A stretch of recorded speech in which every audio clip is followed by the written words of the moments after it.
एक समय की बात है। एक गांव में सफेद साड़ी वाली चुड़ैल का आतंक था। चुड़ैल रात भर गांव में घूमती और गांव का जो भी आदमी उसे दिखाई देता उसे वो घायल कर देती। अरे कोई तो बचाओ, मर गया रे। एक रात हरिया अपने खेत से अपने घर लौट रहा था कि तभी अचानक उसके सामने चुड़ैल आ जाती है। अरे बाप रे, ये चुड़ैल कहाँ से आ गई? आज तो मैं गया काम से।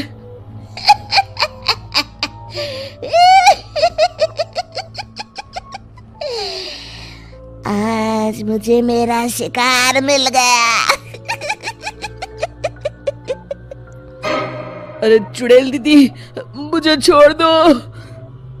जैसे ही चुड़ैल हरिया की तरफ बढ़ती है, हरिया वहाँ से भाग जाता है और अपने घर के दरवाजे पे पहुँचता है। अरे भगवान, जल्दी से दरवाजा खोलो, मेरे पीछे चुड़ैल पड़ी है। हरिया की पत्नी जल्दी से दरवाजा खोल देती है।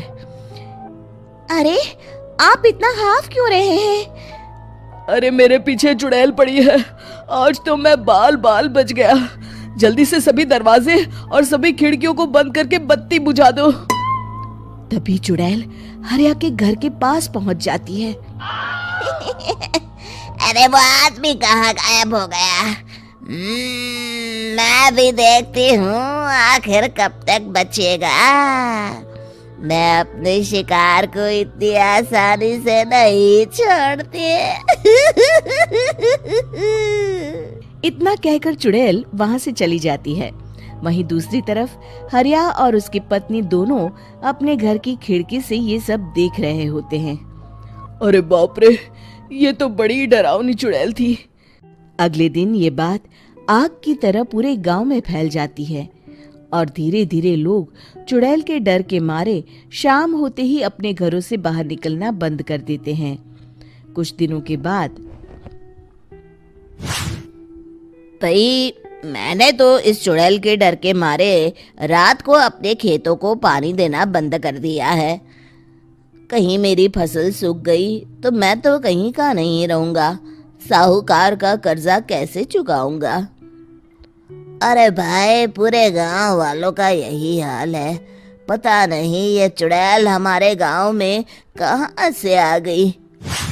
फिर एक दिन गांव के पास वाली नदी के किनारे एक बहुत बड़े तांत्रिक के आने की बात कुछ गांव वालों को पता चलती है। वो लोग जाके ये बात गांव के मुखिया को बताते हैं। मुखिया जी, नदी के किनारे एक बहुत ही पहुंचे हुए तांत्रिक बाबा आए हैं। हमें उनसे मदद मांगनी चाहिए। मैंने सुना है वो बड़े बड़े भूतों और चुड़ैलों को अपने वश में कर लेते हैं।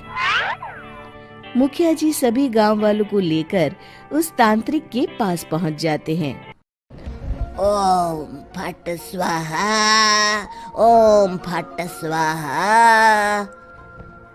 तभी तांत्रिक अपनी बंद आंखों को खोलकर कहता है, क्या बात है? तुम सब लोग यहाँ क्यों आए हो? मुखिया जी उस तांत्रिक को सारी बात बता देते हैं। अच्छा, तो ये बात है। और तांत्रिक अपनी आंखों को बंद कर लेता है। मैं देख रहा हूँ तुम्हारे पूर्वजों ने बहुत पाप किए थे, जिससे ये गांव अब श्रापित हो चुका है। उसी के फल स्वरूप तुम्हारे गांव में चुड़ैल आई है। ये चुड़ैल बहुत खतरनाक है, ये किसी को नहीं छोड़ेगी। हे भगवान, मर गए रे, अब क्या होगा? तभी गांव के मुखिया जी कहते हैं, बाबा, इस चुड़ैल से हम सबको बचा लीजिए, कोई तो उपाय होगा। इसका सिर्फ एक ही उपाय है। सभी गांव वालों को बारी बारी हर दिन अपनी आधी फसल उस पहाड़ी के ऊपर बनी काली गुफा में छोड़ के आनी होगी। तभी उस चुड़ैल की भूख मिटेगी और श्राप का प्रभाव खत्म हो जाएगा और तुम सब जिंदा बच जाओगे।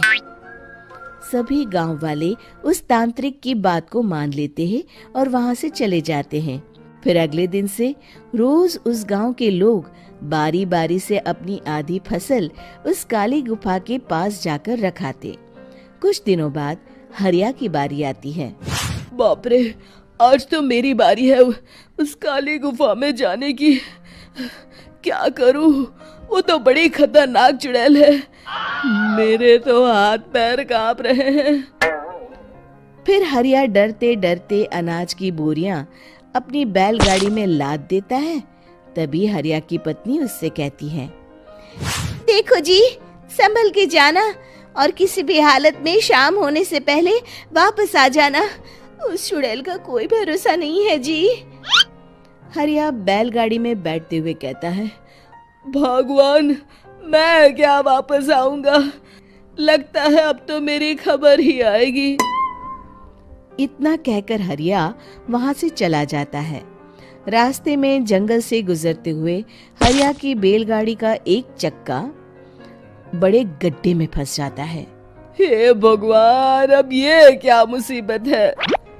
हरिया नीचे उतर के पूरी ताकत से अपनी बैलगाड़ी को गड्ढे से निकालने की कोशिश करता है। बहुत देर मेहनत करने के बाद हरिया की बैलगाड़ी उस गड्ढे से बाहर निकल जाती है। हे भगवान, अब तो शाम होने वाली है। आज तो मैं गया काम से। जैसे तैसे हरिया काली गुफा में पहुंच जाता है। अरे मर गया रे, यहाँ तो चारों तरफ डरावना माहौल है।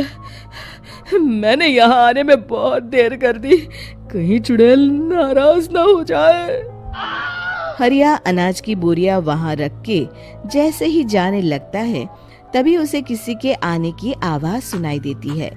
हरिया एक कोने में छुपकर अंदर देखने लगता है।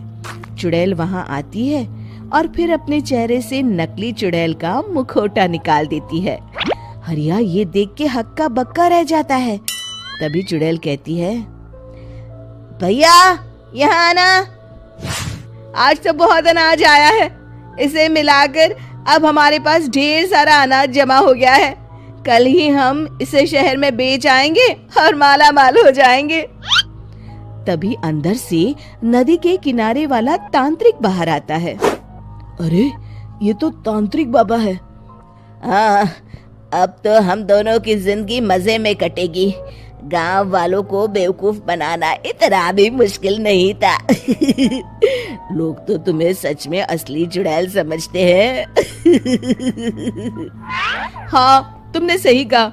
अब ये गांव वाले चुड़ैल के डर से जिंदगी भर इस काली गुफा में अनाज पहुंचाते रहेंगे। अच्छा, तो ये बात है। ये दोनों पूरे गांव वालों को बेवकूफ बना रहे हैं। अभी जाकर सबको बताता हूँ। हरिया उन दोनों की पूरी बातें सुन लेता है और जल्दी से वापस गांव में आता है। गांव वालों को पूरी बात बता देता है। इससे पहले वो दोनों हमारा अनाज लेकर शहर जाए, हमें उन दोनों को पकड़ना होगा। उधर दूसरी तरफ नकली तांत्रिक और नकली चुड़ैल बनी औरत एक बड़ी गाड़ी में सारा अनाज लाद के वहां से निकलने की तैयारी कर रहे होते हैं। जल्दी करो, इससे पहले हमें कोई देख ले। हमें यहाँ से निकलना होगा। और तभी वो दोनों देखते हैं कि सामने से सभी गांव वाले अपने अपने हाथों में मशाल लेके आ रहे हैं। दोनों बुरी तरह डर जाते हैं। रुक जाओ, तुम दोनों का भांडा फूट चुका है। अरे मर गए रे, ये गांव वाले कहाँ से आ गए? तुमने क्या सोचा इतनी आसानी से यहाँ से निकल जाओगे? ये अनाज हमने अपने खून पसीने से दिन रात खेतों में मेहनत करके उगाया है। दोनों मुखिया जी के पैरों में गिर जाते हैं। हमें माफ कर दीजिए, हम दोनों एक नंबर के कामचोर हैं। बिना मेहनत किए पैसे कमाना चाहते थे। हाँ, अब हम आगे से मेहनत मजदूरी करके पैसे कमाएंगे। हमें कुछ मत करना, हमें छोड़ दीजिए। इतना कह के दोनों गांव छोड़ के भाग जाते हैं और सभी गांव वाले फिर से खुशी खुशी रहने लगते हैं।